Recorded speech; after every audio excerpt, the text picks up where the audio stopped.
Terrain d'exercice vous est présenté par TaylorMade. Pour plusieurs golfeurs, se retrouver dans une fosse de sable est loin d'être une partie de plaisir. Ils échangeraient bien leur bâton pour un ballon de plage. Beaucoup d'amateurs deviennent nerveux, même anxieux devant ce type de coup. Je vais simplifier la sortie de fosse de sable en 3 points majeurs. L'ouverture de la face de club, positionnement de la balle et faire une belle finition. La face de club doit être ouverte. Mais qu'est-ce que cela veut dire? Tournez votre bâton dans vos mains pour que vous assurez que la face du bâton pointe vers la droite.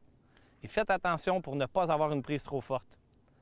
Ayez une position des pieds assez large pour avoir une attaque vers la balle à un angle un petit peu plus plat. Si les pieds sont trop étroits, vous risquez d'avoir une attaque de balle beaucoup trop verticale et cela risque d'être difficile d'avoir une belle continuité d'élan.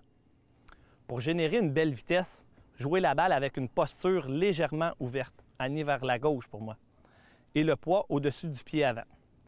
La position de ma balle sera juste à l'intérieur de mon pied avant. C'est parce qu'on est dans une position ouverte que la balle se retrouve ainsi vers l'avant. On a tous entendu parler de la fameuse zone d'impact, étant définie par un espace de 3 à 5 cm derrière la balle. Gardons cela plus simple. Voici l'exercice. Tracez une ligne dans le sable à l'endroit où se trouverait votre balle et une autre ligne à l'intérieur de votre pied arrière. Réalisez un élan normal et essayez de reproduire un divot qui commence dans le corridor et se termine de l'autre côté de la ligne. Répétez cela à plusieurs reprises. Finalement, une erreur que l'on voit souvent chez les amateurs est un élan non complété à la fin du geste. Il est important de bien terminer l'élan sur la pointe du pied arrière avec la boucle de ceinture orientée vers la cible. De ce fait, la tête de bâton traversera le sable et la balle sortira en douceur. N'oubliez pas que l'important est d'aller faire quelques séances de pratique dans le sable pour pouvoir bien sentir les nouveaux apprentissages et faire en sorte que le sable redevienne votre terrain d'amusement.